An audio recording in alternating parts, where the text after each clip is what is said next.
Bonjour et bienvenue dans cette nouvelle vidéo de Bible et Bichette. Aujourd'hui, je suis debout, ça veut dire que c'est un haul. Et j'ai acheté que des classiques, voilà, ça m'arrive une fois de temps en temps. Et c'est une très bonne excuse pour acheter des livres en fait, de dire mais non, mais c'est pas grave, c'est des classiques.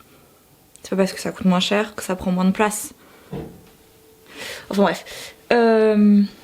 J'en ai acheté 2 au mois d'octobre, donc il serait peut-être temps que j'en parle. Et j'en ai... je sais pas du tout pourquoi il veut pas faire le focus. Et j'en ai acheté 2. Un truc de fou, ça va pas faire le focus. Et j'en ai acheté... 6 la semaine dernière.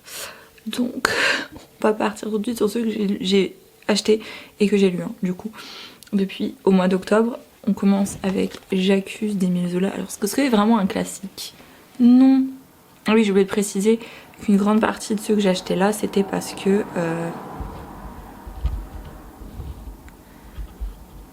une grande partie de ceux que j'achète là, en fait, c'est parce que j'en ai besoin pour faire mes cours, donc dont J'accuse.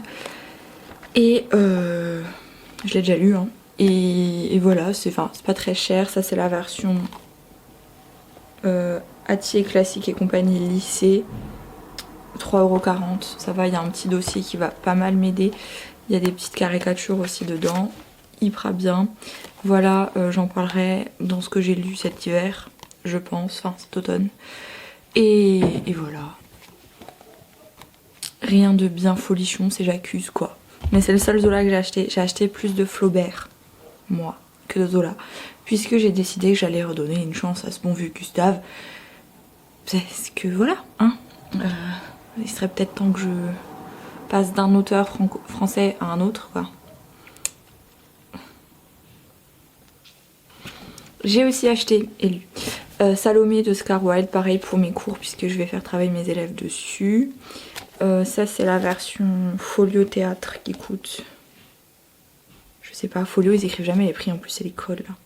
Je crois 6 €, 7 € je l'ai payé, peut-être même moins. J'essaie de pas trouver des livres trop chers pour mes élèves parce que je sais que c'est pas non plus une priorité. Même si je crois qu'ils ont certains de passe culture. Mais c'est quand même mieux de pas leur faire dépenser des sommes faramineuses. Pareil, donc je l'ai lu. Et j'en parlerai dans ce que j'ai lu. Mais je pense que je vais le relire, du coup, pas le choix. Hein, puisque je l'étudie. Chat qui fait une petite crise, tout va bien. Dans ce que j'ai aussi acheté pour les cours, il y a du coup Flaubert, les 3 contes. Ça c'est aussi version folio. Code F3, je sais pas combien ça fait en prix, mais je crois que je paye 3 ou 4 €, vraiment pas très cher. Je voulais absolument une version folio parce qu'elle existe en petit classique pour ados là, comme ça. Mais bon, Flaubert, on peut avoir une belle version quand même. Je l'ai acheté pour mes cours en fait parce que une des 3 nouvelles c'est sur Hérodias, la mère de Salomé. Et donc ça raconte absolument la même chose que Salomé d'Oscar Wilde. Et pour l'intertextualité et la réécriture, j'avais besoin des 3 contes. Et je l'ai lu dans le train. J'ai lu tout le livre. Hein. J'en reparlerai dans un... Est-ce que je me suis réconciliée avec Flaubert? Voilà, la préface. Et de Michel Tournier, donc l'auteur français. Le premier conte est sur un truc réaliste de la Normandie. Le deuxième, c'est sur Saint-Julien l'Hospitalier. Le troisième, donc, c'est sur la mort, la décollation de Saint-Jean-Baptiste. Saint-Jean le Baptiste, pardon, excusez-moi. Et non, bah j'en dirai pas plus sur ce que j'en ai pensé puisque je ferai une vidéo à part pour Flaubert. Toujours pour mes cours, j'ai acheté le livre de ma mère d'Albert Cohen. Comme je n'ai toujours pas lu Le pavé qui est Belle du Seigneur, voilà, c'est pour le faire lire probablement mes élèves. Je sais pas si je ferai un œuvre intégrale en parcours de lecture, mais il est pas hyper long, il est pas hyper cher, 3 €. Mon troisième, ça, 5,90 € chez Classico Collège Belin-Gallimard. Donc c'est pas hyper cher. Par contre, j'ai lu l'Incipit. Je pense qu'ils vont rien comprendre. Donc heureusement que je fais pas ça avant probablement avril parce qu'ils vont rien piger. Mais après les chapitres sont pas très longs donc je pourrais leur faire par... Donc je disais, je sais pas si je vais le faire lire par partie parce que il y a 30 chapitres mais c'est court, ou si je fais tout lire d'un coup, je sais pas encore. Voilà, alors Albert Cohen, on n'est pas non plus sur la personnalité, c'est un peu le thème vous allez voir, du haul, mais je pense qu'en termes d'autobio, c'est pas trop accessible si je leur explique bien certains trucs. Donc ça va. En plus, comme les chapitres sont courts, je peux faire des études par chapitre. Donc ça c'est bien. J'ai pas... Enfin je vais le lire là, ce mois-ci je pense encore les 10 jours qui restent. Parce que j'aimerais avoir fait tous mes cours. Au moins sélectionner les chapitres pour l'année. Hein. Donc voilà. Est-ce que corriger les copies ça me prend pour 20 copies de français. Donc 20 rédacs à peu près 4 heures. Ce n'est 5 parfois. Parce que quand ils écrivent hyper mal et que t'es là, qu'est-ce que c'est? Je passe déjà 25 minutes sur une copie. Donc voilà. Vis ma vie de prof. Et enfin bref, il faut que je m'avance dans mon travail, donc j'ai acheté le livre de ma mère. Plus ou moins pour les cours, j'ai acheté, plus ou moins, c'est-à-dire pour le concours, j'ai acheté Phèdre de Racine. Je crois que je l'ai lu au collège. Ah mais c'est hyper long, dis donc, c'est pas du tout Salomé. C'est la version Hatier, classique et compagnie lycée. J'ai acheté toutes les collections de maisons d'édition qui existent, je pense, dans ce haul. C'est un truc de fou. Et il coûte 3,05 €. Et c'est celui qui va avec Louis, je crois. C'est un violin Gallimard, vous voyez. Même pour Louis Blas, j'ai pas la même édition. Enfin bref. J'ai toujours pas terminé Ariadne, mais il y a Phèdre dedans. Donc je me suis dit que ça pouvait être un bon stick haul d'Ariadne quand je l'aurai terminé. Je ne terminerai pas le Pumpkin Autumn Challenge, hein, je le sais d'avance. Donc bon. Oui, je compte littéralement aller au concours en ayant lu 2 livres sur les 6. Mais bon, écoutez, qu'est-ce que vous voulez? Il y a Manon Lescaut, donc ça va. Ça fait 10 ans que je n'ai pas lu Manon Lescaut, mais c'est pas grave, je l'ai. Et comme vous savez, il y a le petit oui, il faut commander pour 35 € pour avoir la livraison pas chère.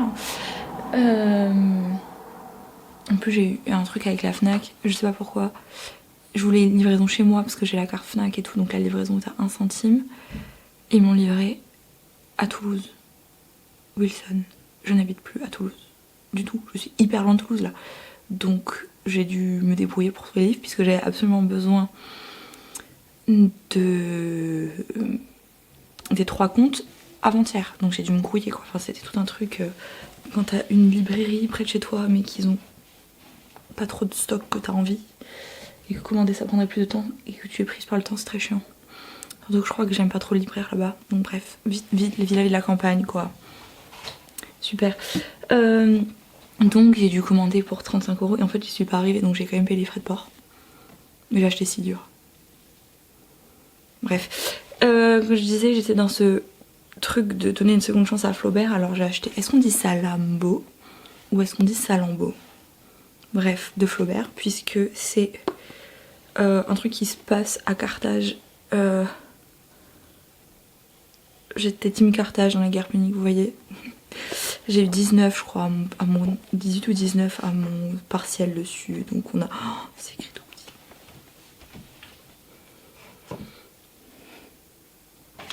C'est écrit Rikiki, mais regardez ça. En plus, heureusement je vais changer de lunettes. Bon, la fleur là, elle commence un peu à m'agresser. C'est chez Folio celui-là, Folio classique, F6, je sais plus, je crois que j'ai payé 8 €. Voilà, donc je me suis dit... Il y avait écrit sur le truc des 3 comptes que Hérodias était dans la vibe de... Et du coup, je suis là, ouais, grave orientaliste, tout ça. En vrai, ça devrait me plaire.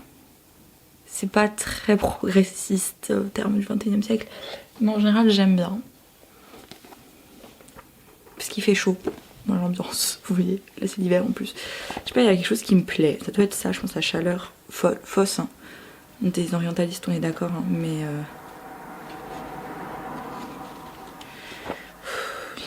Il y a une petite carte au début en mode c'est un roman de fantasy, j'adore. Le défilé de la hache, moi c'est Mato. Voilà, donc 469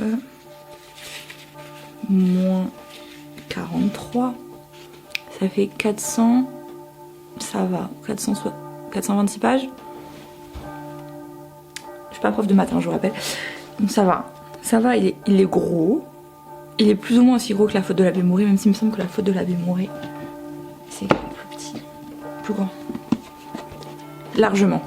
Mais il est toujours bien moins épais que Belle du Seigneur. Donc ça va ouais. Il y a toujours les cloches quand je filme.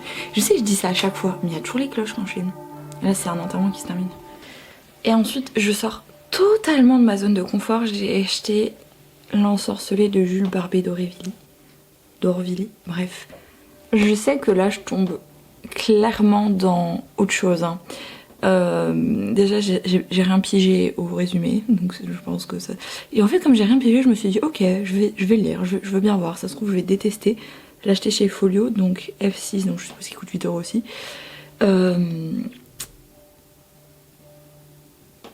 Je crois que la personne était clairement un peu dérangée. Pas foncièrement dans le mauvais sens du terme, un petit peu quand même.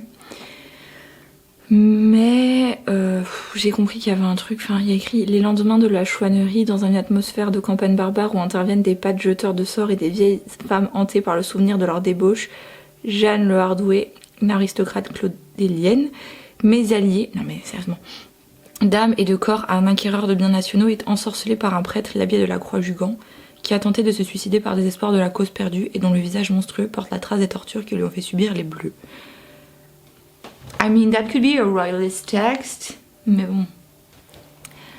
Je sais que le gars est bizarre.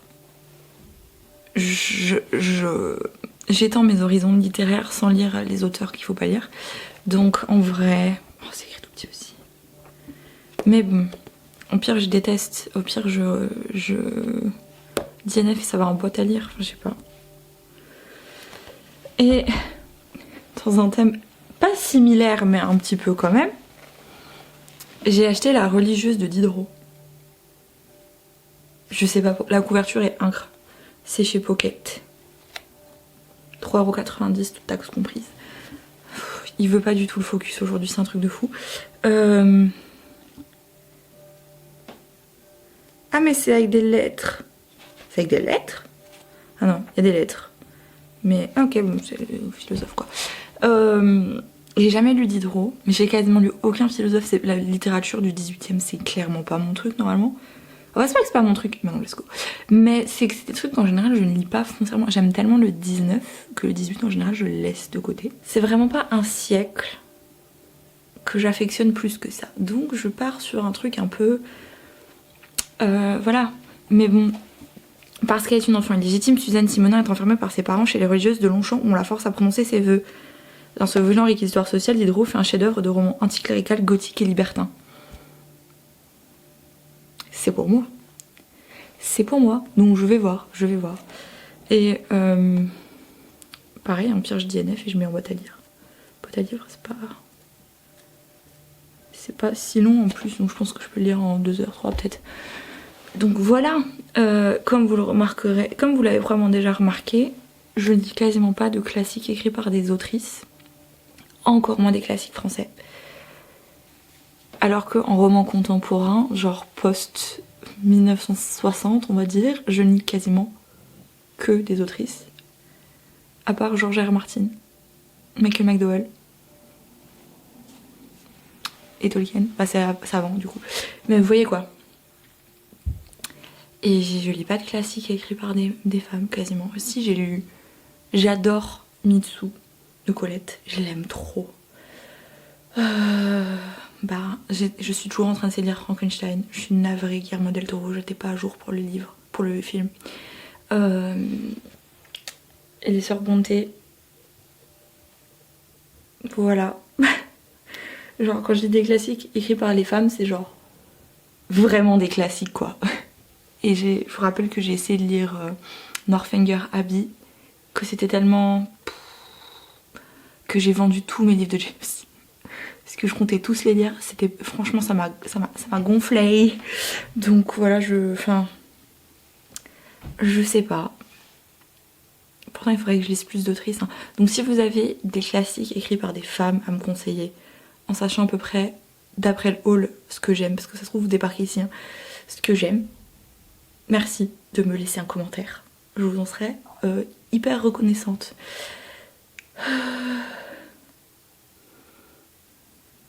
Franchement j'allais dire si vous êtes resté jusqu'à ici mettez un emoji tête pour Salomé, mais ne mettez pas un emoji tête, c'est très bizarre. Et voilà, enfin je pense que c'est mon dernier haul de l'année, hein. J'espère même que c'est mon dernier haul de l'année. J'ai mis beaucoup de livres dans ma wishlist de Noël. Donc je vais probablement faire très bientôt mes résolutions pour 2026 en termes de livres, où je vais essayer d'acheter moins de bouquins l'année prochaine parce que là il commence à en avoir beaucoup. Je sais même pas où je vais les ranger tout cela. Bah, le Zola il va avec les Zola, ok. Mais j'ai plus de place. J'ai plus de place dans mon rayon classique français, j'en ai 5, 6, 7, 9, 10, 11, 12, 13, 14, 15, 16, 17, 18, 19, 20, 21, 22, 23, 24, 25, 26, 27, 28. Je compte Salomé ou pas? Mais bref, ils sont une trentaine dans une petite case de 30 cm. Les livres ils font pas 1 cm d'épaisseur, n'est-ce pas, belle du Seigneur? Donc, je sais pas moi, qu'est-ce que je fais dans ces moments-là? Qu'est-ce que je fais? Voilà, merci d'avoir suivi mes achats, la manière dont je dépense mon argent dûment gagné tous les jours. Et à bientôt pour je ne sais pas trop quelle vidéo. Peut-être pas Flaubert tout de suite à mon avis, j'aurais pas le temps de lire Salammbô avant l'année prochaine. Mais voilà, je vous retrouve très bientôt. Et comme d'habitude, Later Skaters. Et bienvenue aux 2 personnes qui nous ont rejointes depuis la vidéo sur le chevalier à la phalène, qui a plus ou moins marché pour cette chaîne, ce qui est très bizarre. Mais bon, on s'en plaint pas. Voilà, bonne journée et Later Skaters.